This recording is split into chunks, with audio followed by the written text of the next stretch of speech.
Let's start off by talking about your home. What's your favorite thing about your home? My favorite thing about my home would probably be my dog or my sister. I'm not sure because my dog could be annoying sometimes in the morning. He likes to wake me up. But my sister is almost the same person as me, so I like her company. We like to do a lot of the same things, and we don't have that big of an age gap, so we're similar in age. So we like to share the same hobbies, the same music taste, the same games, and we like a lot of the same things. What makes your home comfortable? I don't want to sound like I'm obsessed with my bed, but my bed. I like being in bed. It's super soft. And also my rocking chair. What would you like to change about your home? I would like to have more windows in my house because I like the sun and I don't like being outside so much because it's hot. But I like daylight. So if I had more windows in my house, I feel like that would make my house better. Now let's talk about shopping. Where do you prefer to shop? I used to love shopping at the mall, but ever since this day and age has been evolving, I like shopping online more. Do you prefer shopping alone or with others?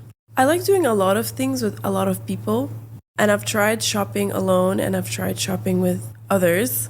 I think that I prefer shopping with others just because I can get their opinion. What was your last important purchase? I would consider grocery shopping important. So, food, does that count as an important purchase? Now let's talk about your free time. What do you like to do in your free time? I'm currently obsessed with this new game on my Nintendo. So I like playing games. How often do you spend time with friends? I'm with friends almost every day. I wouldn't say that I make it a priority, but every day I spend time with my friends, be it going to the gym or even just running errands together or just going for a drive. So I'll say every other day. What new hobbies would you like to develop in the future? I do want to get into Pilates, just more into wellness things because I'm super into like active stuff. So like going to the gym is what I'm doing right now. But I want to like expand that by going into like Pilates or yoga, stretching, just like a lot of like breath work, things like that. Now let's talk about food. What are the most popular foods in your country? Adobo and pancit are my two personal favorites. And then for dessert, I like halo halo. Do you like trying new foods? Yes. One thing that I would say about myself is I'm not afraid to try anything from any country in comparison to anybody else that I've met. But there are some foods that I wouldn't try. Are there any foods that you really dislike? So there's balut. I don't know if you are aware of what it is, but it's like an egg, but it's like a fetus of a duck. So that's something that I don't like. A skill that took me a long time to learn is singing. And so the reason why I wanted to learn how to sing is because I wouldn't say it's like a tradition where I'm from in the Philippines, but it's just like I grew up just hearing people sing karaoke all the time. And I always thought like singing is basically just the instrument of a person. And it was beautiful to me. So since I was young, I grew up just watching people singing, well, listening to people singing. And then once I got into school, I think around the 4th or 5th grade, I started going into music class where I would learn instruments. But it was like, instruments can do so much, but I feel like the power of the voice is stronger. So I started to have classes where I could learn to sing. And then also I would practice at home with my family, and we had our own karaoke machine.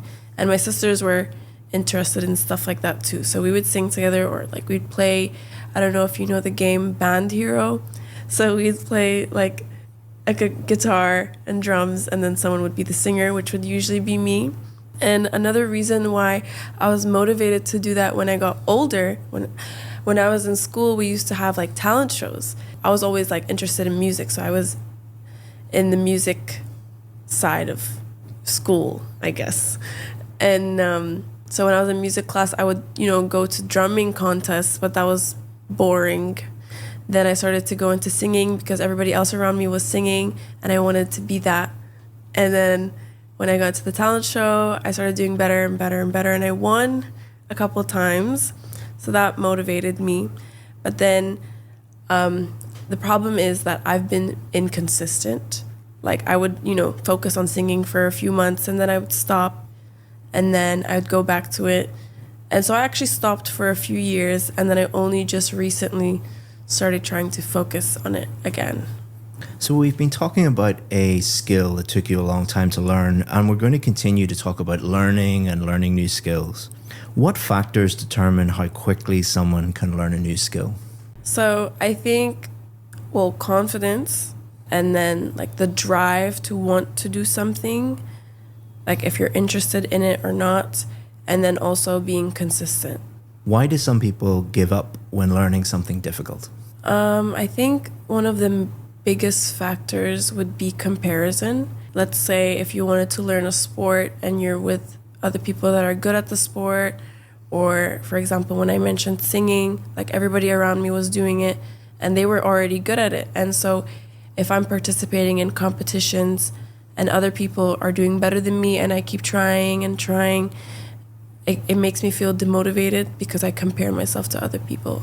What role does natural talent play in mastering a skill? I think that's an interesting one because I'm half Filipino, people think that I'm just naturally musically inclined, where it's like I was blessed with this talent. But I don't know if I agree, because I don't know if it's because I'm half or not. But when you're consistent, it may be easier and then it runs through your family, but consistency is what drives. Oh my God, why was this hard for me? I need to think of my answer. I don't know why does natural being blessed with affect it? Because then I would be discrediting myself. I'll just say, oh, okay, whatever I said. Just makes it easier. How important is having a good teacher when learning something new?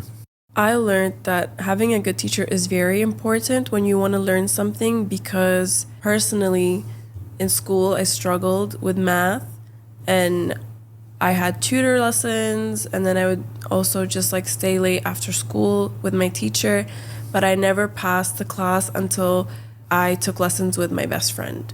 And so because we had a good relationship and like I felt like she could understand me, I think that it's super important. Why do some old skills remain relevant despite technological advances? So because technology is advancing by the day, everybody feels like, okay, the world is just becoming technology focused. There are some talents that are purely where only humans can do them. So I think that, they're still important.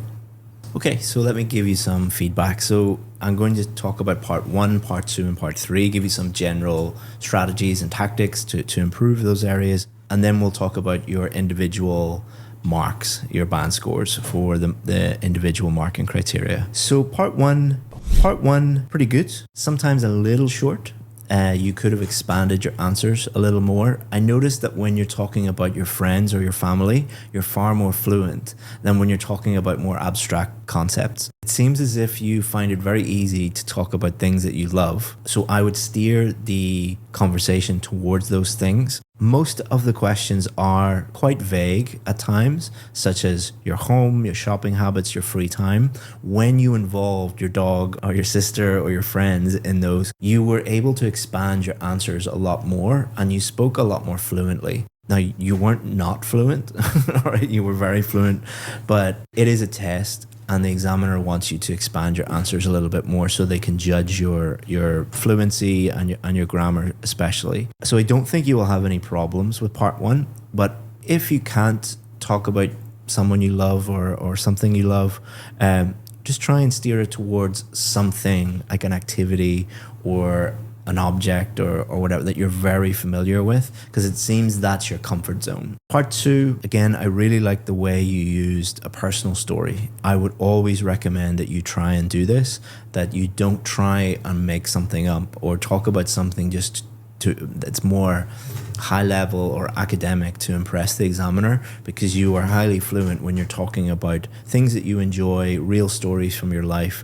So always try and use real examples and real stories. I had no problem with part 2 at all. Part 3, you struggle a little bit more. I find that people who use real scenarios and real life things, when you switch gears and you ask them to think about more abstract, more academic things, it's not a criticism that they're not as fluent. It's not that you didn't answer the questions, but you could tell that you just didn't know what to say at times. So what I would do for you in part 3 is, again, I would try and use real examples. These could be real examples from your life or personal stories about your real life. So what factors determine how quickly someone can learn a new skill? Talk about, singing, for example. You can mention that again, or playing the drums, or I don't know what you're into, or maybe it's something that you and your sister were learning. What role does natural talent play in mastering a skill? I really like the way that you used that you're part Filipino, and they're very famous for being musically inclined. You did lose track halfway through there, because I think you were you were going into talking more about culture and genetics and all these different things, and whereas I think you could just talk about, like, do you have cousins in the Philippines who are great at doing, or on the other side of your family, are they not musically inclined at all? But then I asked you about a teacher, and you immediately started talking about your friend, and you were great. I mean, so this is why I know I'm repeating myself. Everybody's different, and for you, I think the best way to get one of the highest marks is just to keep talking about those people that you care about. Let's now talk about your individual marks. So I think your biggest strength, one of your biggest strengths, is your pronunciation. You didn't grow up in an English-speaking country, but you sound better than a lot of people who grew up in an English-speaking country. Not just do I understand you, not just accent, but your intonation and your sentence stress is very, very natural. You convey a lot of meaning through your intonation, your voice going up or your voice going down. When you're listing things, you're doing that. And then you also use connected speech sometimes very well. So I would give you a band 9 for your pronunciation. It is excellent. There is one area that I think you need to work on. We'll talk about that in a second, but let's talk about your other strengths. Your vocabulary is excellent. You use idiomatic vocabulary very, very well, such as this. And you also use very high-level topic-specific vocabulary, such as this. You also use words very precisely and very appropriately. There's some times where you used simpler words, and then there's other times where you had to use more advanced words like musically inclined. You could have said something like, Filipinos are good at music, but a more advanced way of saying that is they are more musically inclined, and that is a more specific, topic-specific, accurate term. But the good thing is that you're not a try-hard. You're not trying to use words like that in every single sentence, but because you don't need to.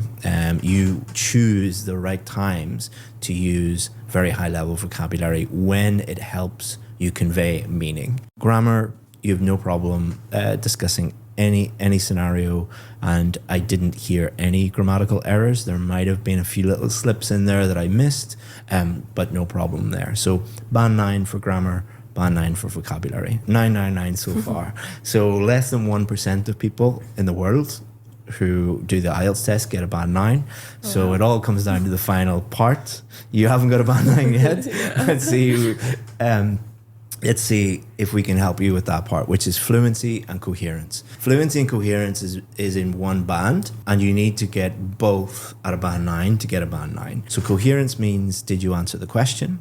And fluency means, were you able to speak at a natural pace without any hesitations, pauses, audible pauses, things like that. At times, your fluency did stutter a little bit, especially in part 3, where you were trying to think of abstract ideas. That is why I kept saying over and over and over again, just talk about things that you care about. When you start thinking too much, you, and then you stop. And that will happen in the real test, because they will throw very difficult questions at you in part 3 because they think you're good. If they think that you are like at a band 6 or a band 7, they won't ask you many difficult questions in part 3. But if they think this person might be a band 8, band 9, they will throw very difficult questions at you to stretch your ability. You also, I don't know whether you're aware of this, most people aren't, something that people do a lot in modern English is they'll say filler words like, and There's nothing wrong with that. I try to stop. No.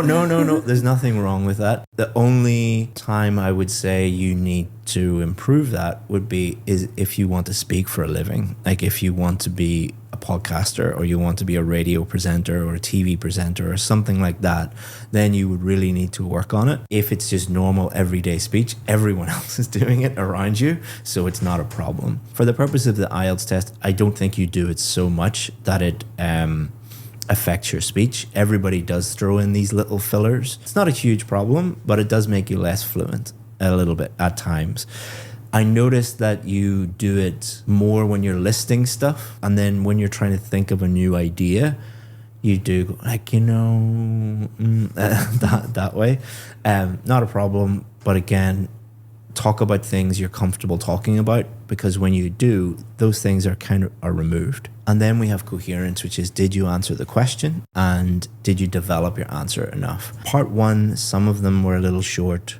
Part 3, you stopped halfway through sometimes and had to think. The examiner will base your score not on one answer that was a little short in part 1 or one answer in part 3 that you had difficulty with. They will base it on the entirety of your performance.